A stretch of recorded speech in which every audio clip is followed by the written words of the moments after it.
Bismillahirrahmanirrahim. Assalamualaikum warahmatullahi wabarakatuh.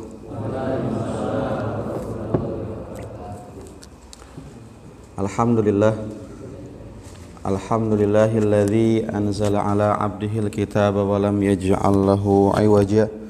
Asyhadu an la ilaha illallah wahdahu la syarikalah wa asyhadu anna nabiyyana wa habibana Muhammadan abduhu wa rasuluh alladzi la nabiyya wa la rasula ba'dah. Allahumma salli wa sallim wa barik ala nabiyyina Muhammad wa ala alihi wa sahbihi wa man iktafa atharahu ila yaumil qiyamah.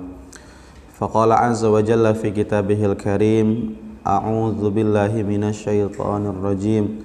Ya ayyuhalladzina amanu taqullaha haqqa tuqatih wa la tamutunna illa wa antum muslimun. Allah Subhanahu wa taala berfirman, hadirin rahimakumullah, wahai orang-orang yang beriman, bertakwalah kalian kepada Allah Subhanahu wa taala dengan sebenar-benarnya takwa. Wa la tamutunna, dan janganlah kalian meninggalkan dunia ini illa wa antum muslimun, kecuali kalian dalam keadaan berserah diri kepada Allah Subhanahu wa taala. Amma ba'd. Fa inna astaqal hadits kitabullah wa khairul hadi hadi Muhammad sallallahu alaihi wasallam wa syarrul umuri muhdatsatuha fa inna kulla muhdatsatin bid'ah wa kulla bid'atin dhalalah wa kulla dhalalatin finnar.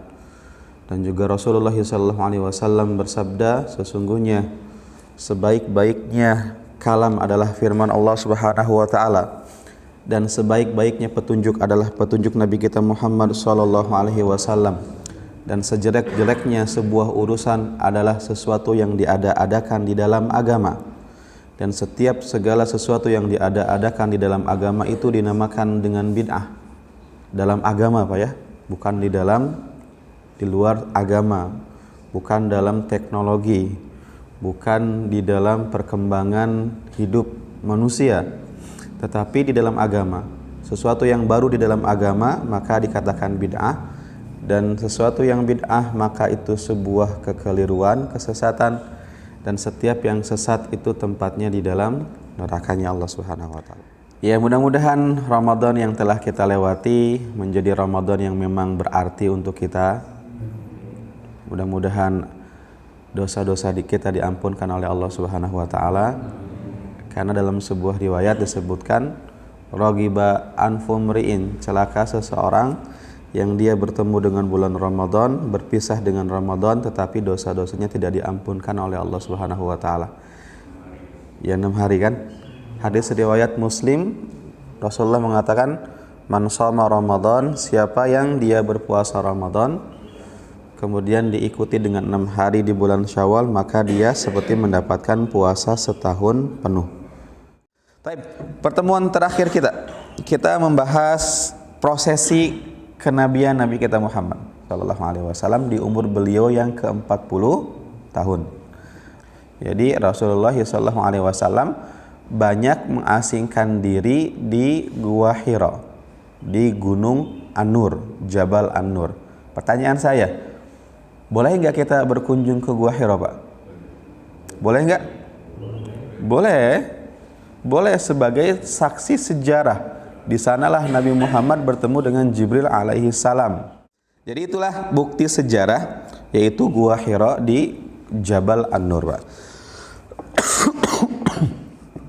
Di sanalah Nabi kita Muhammad SAW bertemu dengan Jibril alaihi salam, dan kisah yang terkenal yang kita sebutkan sebelumnya. Ketika Nabi Muhammad SAW dalam keadaan takut, beliau itu sebetulnya sudah berada di puncak karir beliau, Pak, di umur itu, Pak. Beliau berbisnis, apalagi setelah menikah dengan Khadijah, beliau bisnis dengan harta Khadijah, semakin kaya beliau dengan Khadijah. Beliau berada di puncak karir ketika itu. Kemudian memiliki integritas tinggi di depan orang-orang Quraisy, sehingga mendapatkan gelar Al-Amin, orang yang jujur, amanah, terpercaya, dan juga beliau dibutuhkan di masyarakat, menjadi sosok yang penting di masyarakat Quraisy. Karena salah satu yang beliau lakukan adalah beliau membudidayakan sumber daya manusia yang ada. Istilahnya gaulnya apa? Empowering gitu. membudidayakan atau menciptakan lahan pekerjaan untuk mereka-mereka yang punya skill tetapi nggak punya modal. Makanya itu bukti perkataan Khadijah yang diabadikan kan. Ketika Nabi Muhammad ketakutan, pulang ke rumah, ketok pintu kemudian dibuka. Istrinya kaget melihat suaminya ketakutan seperti itu. Kemudian diselimuti, kemudian bicara, "Kenapa wahai suamiku?" Kemudian Nabi kita mengatakan, "Laqad khasyitu ala nafsi." Saya takut. Tadi ada orang dan saya takut orang tersebut ingin mencelakai saya. Apa kata Khadijah? "Kalla wallahi." Kata Khadijah, "Demi Allah, la yukhzikallahu abada." Allah tidak akan menghinakanmu selama-lamanya. Engkau itu orang baik. Engkau itu disebutkan dalam hadis ini. Yang pertama, engkau itu menyambung silaturahim. Engkau punya keluarga, engkau sambung silaturahim dengan keluarga-keluargamu. Tidak ada yang engkau putus mereka. Ada kerabat yang jauh yang tidak pernah bertemu dengan kita, engkau sambung mereka, Pak. Kemudian setelah itu engkau juga membantu orang-orang yang kesulitan dengan keluarga engkau baik, dengan orang yang kesulitan pun engkau bantu, dengan tetangga pun engkau baik. Kemudian engkau memuliakan tamu, ada bencana-bencana alam engkau bantu mereka, ada orang-orang yang tidak punya pekerjaan engkau pekerjakan mereka, Pak. Itu kata Khadijah terhadap suaminya, Pak. Maka tenanglah, orang sepertimu ini seharusnya tidak dimusuhi orang. Orang sepertimu ini seharusnya dibutuhkan orang. Maka saya yakin tidak ada orang yang akan mencelakaimu wahai suamiku, Pak. Lihat di sini pentingnya kedudukan seorang istri di depan suaminya. Harusnya istrilah yang memotivasi, yang mendukung gitu kan. Dan lihat bagaimana Masya Allah luar biasanya Khadijah, bagaimana memotivasi Nabi kita Muhammad SAW. Sehingga dengan itu Rasulullah memberikan hak yang istimewa terhadap Khadijah. Rasulullah mencintai Khadijah di atas semua perempuan-perempuan yang ada. Nah, setelah itu apa yang terjadi? Khadijah membawa Rasulullah SAW kepada anak pamannya atau sepupu Khadijah. Nah, di sini namanya adalah Waraqah bin Naufal. Jadi Khadijah ini memiliki kerabat, dan kerabat Khadijah ini, Khadijah lihat dia tahu tentang kitab-kitab Samawi sebelumnya, kitab Injil. Karena Waraqah bin Naufal ini adalah seorang yang ahnaf, seseorang yang lurus, seseorang yang masih berada di dalam agamanya Isa alaihi salam dan agamanya tidak tercampur. Kemudian diceritakanlah kejadian, tadi malam saya bertemu dengan seseorang yang dia tiba-tiba mengatakan kepada saya, "Iqra, bacalah." Saya didekap sama orang itu sampai saya nggak bisa nafas. Kemudian dia pun membacakan beberapa ayat kan. Iqra bismi rabbikal ladzi khalaq, khalaqal insana min 'alaq. Kemudian disinilah Waraqah mengatakan seperti ini, "Ya ibna akhi," ya, "wahai anak saudaraku, hadzan namus." Seseorang yang datang kepadamu tadi adalah An-Namus. Apa itu An-Namus? Nama lain daripada malaikat Jibril. Jadi Jibril memiliki beberapa nama. Jibril, Ruhul Kudus, Ruhul Amin, kemudian Namus. Ini Namus, nama keempatnya. Ya. Kemudian kata Waraqah, Namus ini adalah makhluk atau malaikat yang datang kepada Musa dahulu. Kemudian dia mengatakan, "Ya laitani fiha jazaan." Betapa saya sangat berharap saya itu masih hidup ketika kaummu nantinya akan mengusirmu. Nah, di sini Nabi Muhammad kaget. Nabi Muhammad kaget, apakah kaum saya akan mengusir saya? Iya, kaummu akan mengusirmu. Tidak ada seseorang yang mendapatkan amanah seperti engkau, kenabian, kecuali dia akan dimusuhi oleh kaumnya dan akan diusir oleh kaumnya sebagaimana yang terjadi kepada nabi-nabi sebelumnya, Pak. Di sini Waraqah mewanti-wanti Nabi kita Muhammad SAW dari apa yang Waraqah pahami. Nabi-nabi terdahulu diperlakukan seperti ini oleh kaumnya. Di sini dipersiapkan mental Nabi kita Muhammad SAW. Yang pernah dilakukan oleh seorang ibu kepada anaknya yang terlahir dalam keadaan cacat. Namanya Muhammad bin Abdurrahman Al-Auqas, Pak. Muhammad ini lahir dalam keadaan cacat dia. Tidak seperti teman-temannya yang lain, bayi-bayi yang lain. Dia lahir dalam keadaan lehernya itu kecil, Pak. Sehingga dari kecil seperti orang yang bungkuk seperti ini. Nggak ada lehernya nggak terlihat. Nah, setelah dewasa anak kecil cukup umur untuk belajar. Ibunya mengatakan, wahai anakku, kemanapun engkau pergi, engkau akan ditertawakan oleh orang karena fisikmu seperti itu. Kita harus terima takdir ini. Siapa yang mau mendapatkan takdir yang tidak baik, tetapi inilah keputusan Allah, kita terima takdir itu. Tetapi karena sebab takdir itu, engkau akan ditertawakan oleh orang karena fisikmu. Minimalnya disenyumi oleh orang, senyum sinis gitu. Maka kata ibunya, fa'alaika bitolabil ilmi, tetapi aku nasihatkan, carilah ilmu sebanyak-banyaknya. Karena dengan ilmu engkau dimuliakan dunia dan akhirat. Maka carilah ilmu sebanyak-banyaknya. Maka Muhammad kecil ini pun mendengarkan nasihat ibunya, dia belajar. Ilmu apa? Ilmu agama dia pelajari, Masya Allah. Ilmu agama dia pelajari, ilmu dunia dia pelajari. Sampai akhirnya dia masuk ke dalam kategori hakim Mekah, hakim konstitusi Mekah yang tidak tergantikan selama 20 tahun karir kehidupannya, Pak. Nah, makanya lihat, setelah itu Waraqah mengatakan, engkau akan diusir oleh kaummu. Saya berharap saya masih hidup. Kalau saya masih hidup, saya akan membelamu mati-matian, wahai Muhammad. Nah, dari kalimat itu para ulama mengambil kesimpulan bahwa Waraqah ini dia muslim pertama, Pak, yang masuk Islam. Makanya Rasulullah mengatakan, la tasubbu Waraqah, jangan kalian mencela Waraqah, karena aku melihat Waraqah itu memiliki surga, Pak. Artinya dia seorang muslim. Dia beriman kepada agamanya Isa alaihissalam, tetapi ketika muncul nabi baru yang disebutkan dalam kitab yang dia yakini, Injil itu, maka dia pun langsung mengatakan itu kepada Nabi kita Muhammad SAW. Dia mengatakan, kalau saya masih hidup, saya akan membelamu, akan menolongmu, dan akan mengikuti agamamu. Rasulullah menunggu 10 hari setelah kejadian tadi. Rasulullah didatangi Jibril di tanggal 21 Ramadan, hari Senin dini hari. Dan Jibril akan datang lagi kepada Rasulullah di tanggal 1 Syawal. Nah, di sini diceritakan oleh Aisyah radhiyallahu taala anha, ketika Nabi Muhammad kembali ke Gua Hira, tiba-tiba di waktu malam beliau dipanggil. Ada orang yang memanggil. Rasulullah berjalan di malam hari, Pak. Kemudian dipanggil, ya Muhammad, hei Muhammad. Kita lihat ke atas, Masya Allah, di sanalah Jibril memperlihatkan wujud aslinya.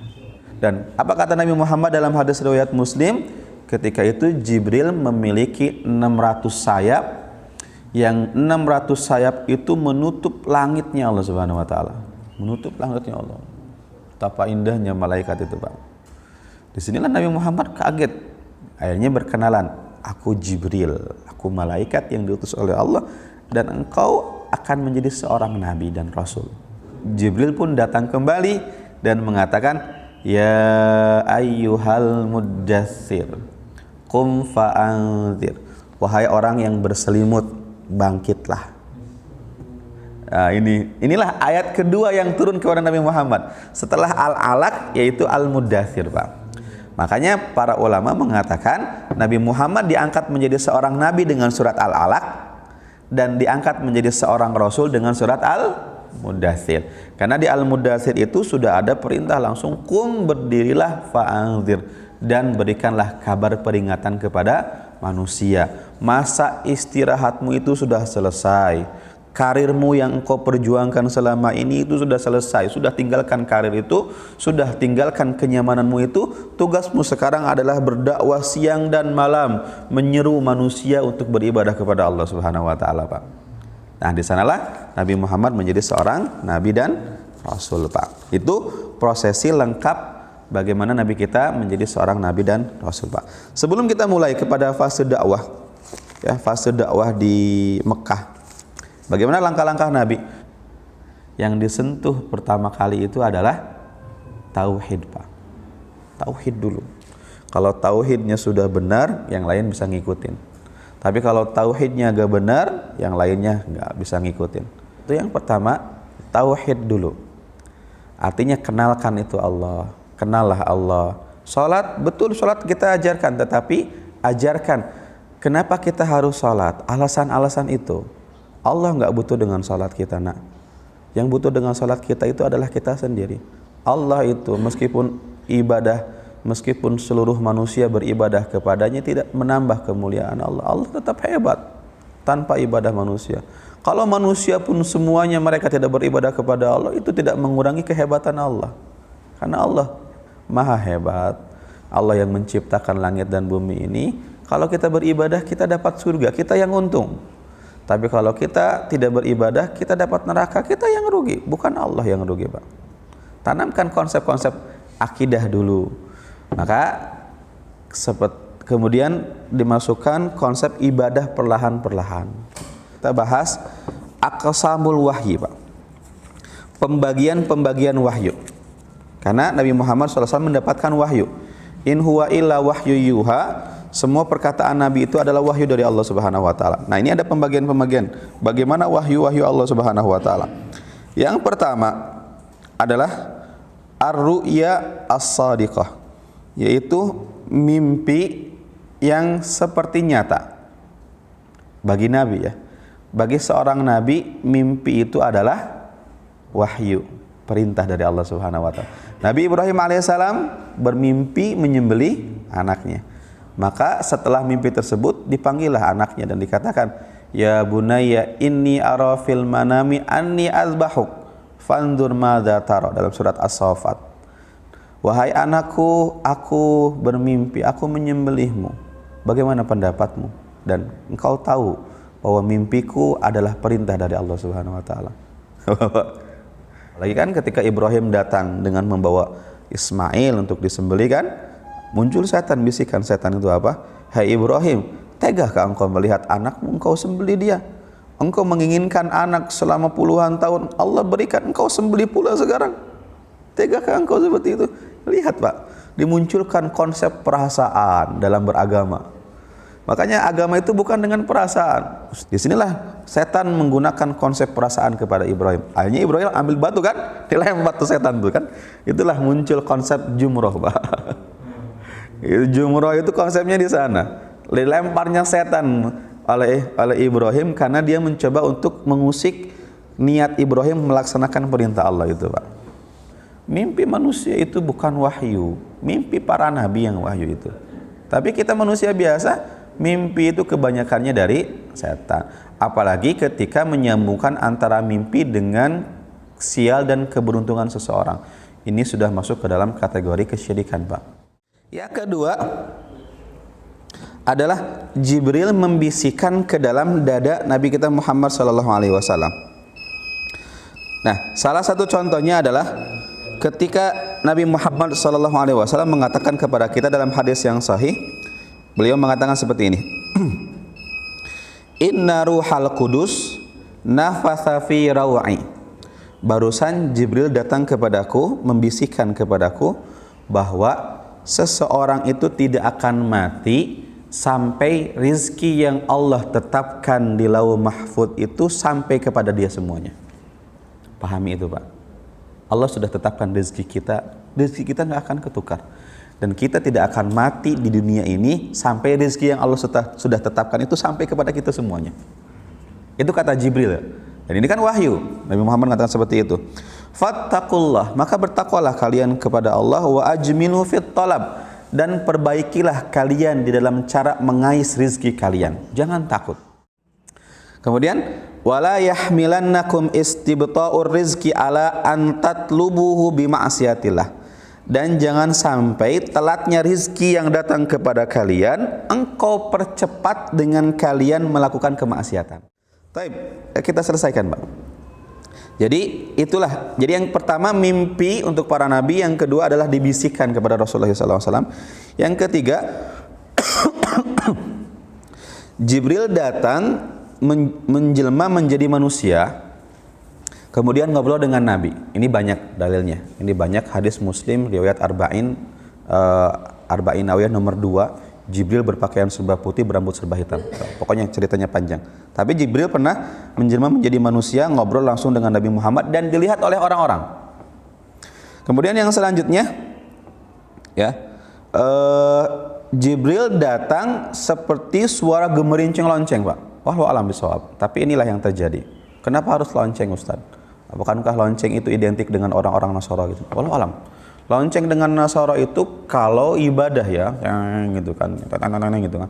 Tapi kalau Nabi Muhammad datang kepada Nabi seperti gemuruh lonceng itu, membuat Nabi pun kesulitan, berkeringat meskipun di musim dingin, badannya berat meskipun badan Nabi seperti itu. Pernah terjadi ketika pahanya Nabi dengan pahanya Zaid bin Thabit itu berdekatan. Tapi ketika itu turun wahyu kepada beliau, kemudian paha Nabi tiba-tiba memberat, Pak. Zaid pun terasa berat gitu kan. Dalam riwayat yang lain, ketika Nabi mendapatkan wahyu dengan cara seperti itu, sampai unta beliau pun duduk ke bawah, Pak. Saking beratnya Rasulullah SAW. Dan itu adalah cara yang paling berat yang Rasulullah dapatkan di dalam menerima wahyu. Tapi ini terjadi. Kemudian yang selanjutnya adalah bahwa Rasulullah SAW langsung ngobrol langsung dengan malaikat Jibril dalam wujud aslinya, seperti terjadi tadi ketika Isra Mi'raj satu, dan yang kedua ketika surat Al-Mudaththir tadi. Nah, yang terakhir adalah Nabi Muhammad SAW langsung bertemu dengan Allah, dan Allah langsung memerintahkan kepada Nabi Muhammad SAW, dan ini terjadi ketika Isra Mi'raj, Pak. Tetapi Nabi Muhammad tidak melihat zatnya Allah, hanya mendengar suara. Ketika ditanya, apakah Anda melihat Allah ketika itu ya Rasulullah? Rasulullah mengatakan, la, saya enggak. Fa'anna ara, nur. Enggak mungkin saya melihat ada cahaya yang membatasi saya antara saya dengan Allah Azza wa Jalla. Sehingga saya tidak melihat Allah, hanya mendengarkan ucapan Allah yang mewahyukan kepada saya untuk melaksanakan sholat sebanyak 50 kali asalnya. Kemudian di lobby lagi sampai akhirnya 5 kali. Itulah tata cara ataupun pembagian wahyu yang datang kepada Nabi kita Muhammad sallallahu alaihi wasallam. Mudah-mudahan menjadi ilmu untuk kita, Pak, dan bisa kita amalkan dalam hidup kita sehari-hari. Sudah masuk waktu untuk sholat syuruk, alhamdulillah. Mudah-mudahan banyak ilmu yang kita dapatkan dan kita amalkan. Kita akhiri, subhanakallahumma wa bihamdika asyhadu an la ilaha illa anta astaghfiruka wa atubu ilaik. Wassalamualaikum warahmatullahi wabarakatuh.